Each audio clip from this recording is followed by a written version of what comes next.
جناب سیدہ سلام اللہ علیہ کے حضور ایک منقبت پیش کروں گا آپ کی سماعتوں کی نظر۔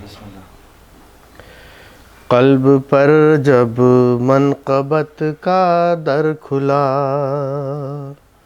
قلب پر جب منقبت کا در کھلا، سامنے ایوان بغیر و بر کھلا، سامنے ایوان بغیر و بر کھلا، جو بھی نعمت چاہیے مل جائے گی، جو بھی نعمت چاہیے مل جائے گی، مدحت زہرا کا ہے دفتر کھلا۔ فاطمہ محفل میں آئیں گی یہاں، فاطمہ محفل میں آئیں گی یہاں، اس لیے رکھا ہے ہم نے گھر کھلا، اس لیے رکھا ہے ہم نے گھر کھلا۔ پنج تن سے ہو گیا جو منسلک، پنج تن سے ہو گیا جو منسلک، راز اس پر پھر کہیں جا کر کھلا۔ قلب پر جب منقبت کا در کھلا، بھیک جس سے پا رہے تھے سب ملک، پنج تن کا ہے فقط وہ گھر کھلا۔ سارے مقطع ہے کہ شاعری کرنا کوئی آسان نہیں، شاعری کرنا کوئی آسان نہیں، جیسے شہرگ پر چلے خنجر کھلا۔ شعر کی تاثیر ہے اس کا ثبوت، شعر کی تاثیر ہے اس کا ثبوت، شاعری میں جوہر ازہر کھلا۔ قلب پر جب منقبت کا در کھلا۔ بار محمد و آل محمد صلوات، اللہم صلی اللہ محمد و آل محمد۔ اعوذ باللہ من الشیطان الرجیم، بسم اللہ الرحمن الرحیم، الحمد للہ رب العالمین، والصلاة والسلام علی اشرف المرسلین، سیدنا و نبینا ابی القاسم محمد وعلی اہل بیتہ الطیبین الطاہرین، واللعن الدائم علی اعدائہم اجمعین۔ فقد قال اللہ تبارک و تعالی فی محکم کتاب، سبح للہ ما فی السماوات و ما فی الارض، سبح للہ ما فی السماوات والارض وہو العزیز الحکیم۔ ہماری جو گفتگو ہے وہ سورہ حدید کی تفسیر میں ہے، اور اس میں یعنی کچھ 29 آیتیں ہیں، ویسے تو سورہ حدید میں 29 آیتیں ہیں، اور 29 کی 29 آیتیں مدنی آیات ہیں۔ مدنی آیات ان کو کہتے ہیں جو ہجرت کے بعد نازل ہوئی، تو ہجرت کے بعد جو نازل ہوئی ان کو مدنی آیات کہتے ہیں، اور ہجرت سے پہلے جو نازل ہوئی انہیں مکی آیات کہتے ہیں۔ تو سورہ حدید کی بڑی خصوصیت ہے، پہلی تو یہی ہے کہ یہ ان سورتوں میں سے ہے جو سبح کے لفظ سے شروع ہوتی ہیں۔ سبح یسبح تسبیح کے معنوں میں ہے، یعنی ہر چیز اللہ تعالیٰ کی پاکی بیان کر رہی ہے، اور پاکی جو ہے وہ پاکی بیان کر رہی ہے، کہا کہ اس طرح سے بیان کر رہی ہے کہ تم سمجھ نہیں سکتے۔ علامہ طباطبائی تفسیر المیزان میں کہتے ہیں کہ اگر یہ مراد لی جائے کہ جو مطلب ایک چیز اپنے وجود سے اور اپنے زبان حال سے کہ اس کا بنانے والا کتنا پاکیزہ ہے، اس نے کتنا اچھا اس چیز کو بنایا، تو بنانے والا کتنا پاکیزہ ہوگا، یہ تسبیح مجازی ہے، یہ تسبیح نہیں، یہ بھی تسبیح ہے، لیکن یہاں پر جو کہا گیا کہ ہر چیز اللہ تعالیٰ کی تسبیح کر رہی ہے، وہ یہ تسبیح مراد نہیں ہے، بلکہ اس سے مراد جو ہے وہ حقیقی تسبیح ہے جو ہماری سمجھ میں نہیں آتی۔ جس کو جو اہل بیت علیہم السلام ہیں وہ سمجھتے ہیں اس تسبیح کو، لیکن ہم نہیں سمجھتے. تو بہرحال یہ پہلی بات یہ کہ تسبیح حقیقی مراد ہے، تسبیح مجازی مراد نہیں ہے. اچھا، ہم پہلے جو ہے وہ 6 آیات کی جو تفسیر ہے وہ آپ کے سامنے پیش کریں گے. اس میں بھی پہلے جو یہ تسبیح کی بات آ گئی یہاں پہ، تو اب ہم نے بیان کیا تھا اور اس بات کو پھر بیان کریں دوبارہ کہ سبح اور یسبح میں ایک فرق ہے کہ سبح جو ہے وہ فعل ماضی ہے، پاسٹ ٹینس ہے، اور یسبح جو ہے وہ فعل مضارع ہے، کنٹینیوشن پہ دلالت کر رہا ہے. یعنی یسبح کا مطلب ہے ہر چیز اس کی پاکی بیان کر رہی ہے، اور سبح کا مطلب ہے کہ ایک خاص موقع پر زمین اور آسمان نے اس کی پاکی بیان کی. تو قرآن مجید میں غالباً 3 موقع ہیں جہاں پر سبح کا لفظ آیا، باقی یسبح کا لفظ آیا. تو ایک سورہ صف میں آیا، ایک سورہ حشر میں آیا، اور ایک جو ہے وہ یہاں پر آیا سورہ حدید میں. تو ہم حدید کہتے ہیں. حدید کو اگر ہم ترجمہ کریں تو حدید بولتے ہیں لوہے کو. تو لوہے کے بارے میں یہ آیت کریمہ نازل ہوئی. اور بہرحال وحی کا تعلق تو انسان جب لوہے کو پہچانتا بھی نہیں تھا تب سے وحی شروع ہوئی اور اللہ تعالیٰ کی ہدایتیں شروع ہوئی. تو ظاہر ہے یہ سورہ لوہے کے بارے میں حدید.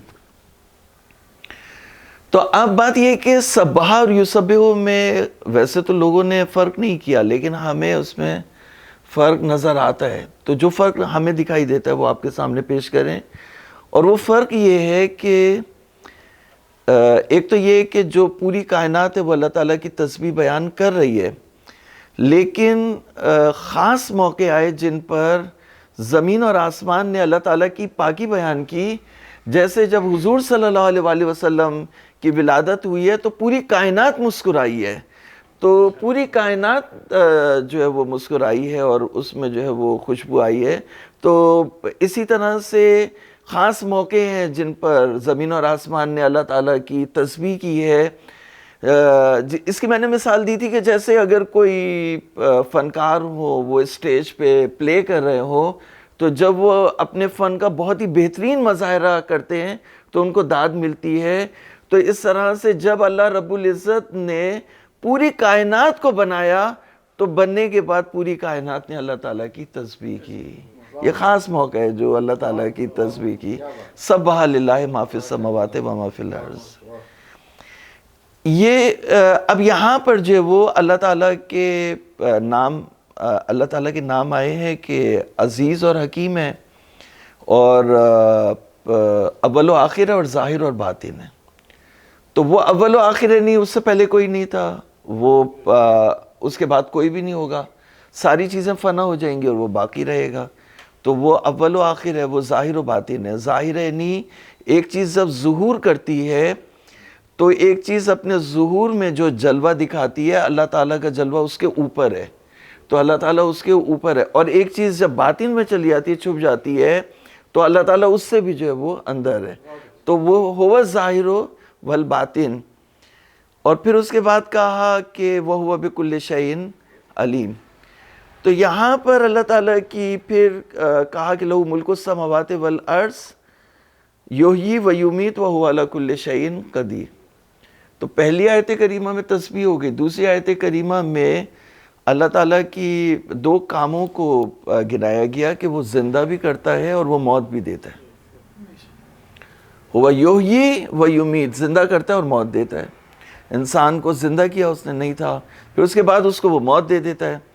تو ہم اسے کہتے ہیں علم کلام کی اصطلاح میں سے بولتے ہیں صفات بے مقام فعل. یعنی وہ صفات ہیں جو اللہ تعالیٰ کے فعل کو ظاہر کر رہی ہیں کہ اللہ تعالیٰ زندہ کرتا ہے، موت دیتا ہے. تو یہ جو صفات ہیں مقام فعل میں، اس کی بازگشت ہے اللہ تعالیٰ کی قدرت کی طرف. تو یہ جتنی بھی صفات ہیں کہ هو الاول والآخر والظاہر والباطن، تو یہ یا اس کے لیے ملک السماوات والارض ہے اور ہر چیز نے اس کی پاکی بیان کی.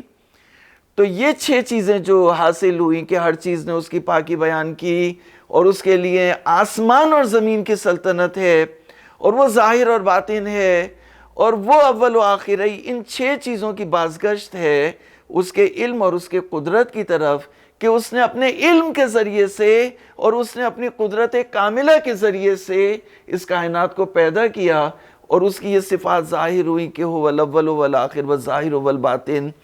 تو بنیادی طور پر یہ 6 چیزیں جو ہے وہ پلٹ رہی ہیں اس کے علم اور اس کی قدرت کی طرف، تو لہٰذا اشارہ کر دیا، کہا کہ لہو ملک السماوات والارض یحیی و یمیت وہو علی کل شیء قدیر۔ قدیر جو ہے وہ قدرت کی طرف اشارہ کیا۔ پھر جب بتایا کہ هو الاول والآخر والظاہر والباطن، تو وہاں پہ اس کے علم کی طرف اشارہ کیا۔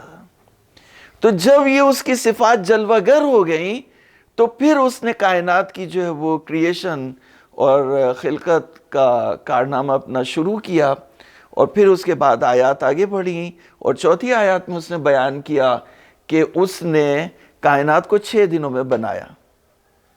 صلوات پڑھیں محمد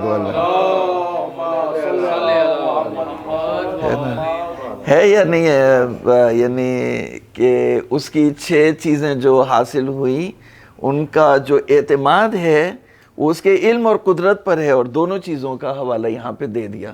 اور جب یہ ساری چیزیں منصع شہود پر آ گئیں تو اس نے کائنات کی کریشن کو شروع کیا، اور اس نے کہا کہ جیسے وہ مزدور کام کرتے ہیں نا، ہفتہ جو ہے وہ 7 دن کا ہوتا ہے، ویک جو ہے وہ ویکینڈ جو ہے وہ، اب ویکینڈ ظاہر جمعہ ہے، اب ہم تو آپ کو پتہ ہے مولوی تو، لیکن یہ کہ اللہ تعالیٰ کے ہاں کوئی بلیک فرائیڈے نہیں ہے۔ اللہ تعالیٰ کے ہاں جو وہ جتنے بھی فرائیڈے ہیں وہ سارے illuminated ہیں، وائٹ ہیں، ڈارک کوئی بھی نہیں ہے۔ ڈارک فرائیڈے، بلیک فرائیڈے نہیں ہے، وائٹ ہے۔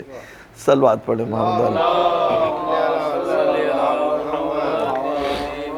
تو مزدور 6 دن کام کرتے ہیں، 7ویں دن وہ آرام کرتے ہیں، یا اگر 6 دن انہوں نے کام کیا اور کام کرنے کے بعد ایک چیز تیار ہو گئی تو 7واں دن متبرک ہے، جمعے کا دن ہے، تو اس کی اوپننگ کی۔ تو اللہ تعالیٰ نے اس کائنات کو 6 دن میں بنایا، اور 7ویں دن جو ہے وہ اپنے تخت پر جلوہ افروز ہوا۔ تو کہا خلق السماوات والارض فی 6 ایام ثم استوی علی العرش۔ اس نے کائنات کو 6 دنوں میں بنایا، اور 7ویں دن اس کی تدبیر شروع کی، تو کہا کہ 7ویں دن سے اس کی یعنی اوپننگ ہوئی ہے، اور اس کے جو سسٹمز ہیں وہ کام کرنا شروع ہوئے ہیں، ان میں حرکت اور زندگی شروع ہوئی ہے۔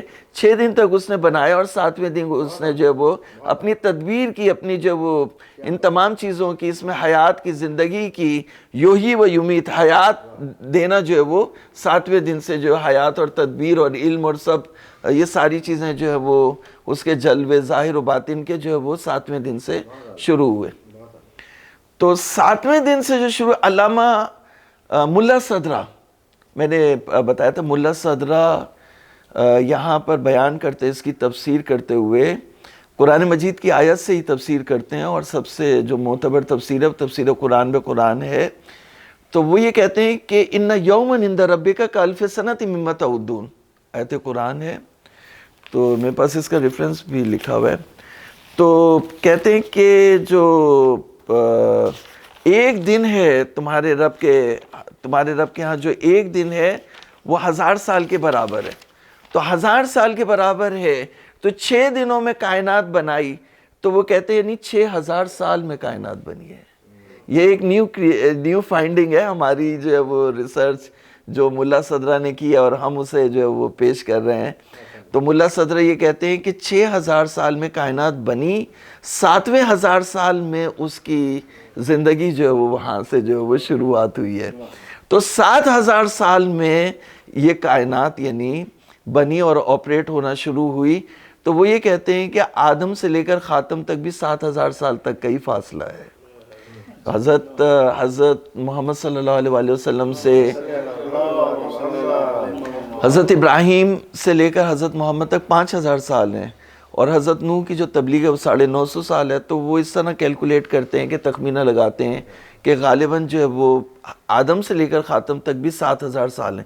پھر وہ کہتے ہیں خاتم سے لے کر خاتم الاوصیاء تک یعنی امام مہدی تک، حضور کے جو 12ویں جانشین ہیں اور 13ویں محمد تک جو ہے وہ کہتے ہیں کہ اب کتنے 1000 سال لگتے ہیں، اب یہ دیکھنا ہوگا۔ اب یہ انہوں نے آگے جو ہے وہ فل ان دا بلینکس رکھ دیا ہے کہ دیکھنا ہوگا کہ اس میں کتنے ہزار سال لگتے ہیں. لیکن وہ کہتے ہیں کہ کائنات کی کریشن 7000 ایئرس میں ہوئی, 6000 ایئرس میں 7007 میں جو وہ آپریشنل ہوئی. تو اسی طرح سے آدم سے لے کر خاتم تک بھی 7000 سال ہیں. اب خاتم سے لے کر مہدی تک, امام مہدی تک کتنے سال ہوتے ہیں یہ دیکھنا ہوگا. تو یہ 6 آیات کی جو ہے وہ یعنی یہاں پہ جو ہے وہ یہاں پہ کا ثم استوی علی العرش یعلم ما یلج فی الارض وما یخرج منہا وما ینزل من السماء وما یعرج فیہا, جو چیزیں بھی اس کائنات میں اترتی ہیں اور جو چڑھتی ہیں وہ ان کا علم رکھتا ہے, اور وہ تمہارے ساتھ ہے تم جہاں کہیں بھی ہو, معکم, وہ تمہارے ساتھ ہے جہاں کہیں بھی تم ہو. واللہ بما تعملون بصیر, اور اس کے جو CCTV کیمرے ہیں وہ تمہیں دیکھ رہے ہیں تم کیا کر رہے ہو, آبزرو کر رہے ہیں تمہاری ایک ایک حرکت و سکنت کو جو ہے وہ حرکات و سکنات کو وہ دیکھ رہے ہیں. تو کہا یولج اللیل فی النہار و یولج النہار فی اللیل وہو علیم بذات الصدور, وہ مکس کرتا ہے, دن کو رات میں مکس کرتا ہے اور رات کو دن میں مکس کرتا ہے, کبھی رات کو بڑا کر دیتا ہے دن کو چھوٹا کر دیتا ہے, کبھی دن کو بڑا کرتا ہے رات کو چھوٹا کر دیتا ہے. تو وہ تمہارے سینوں سے اچھی طرح واقف ہے.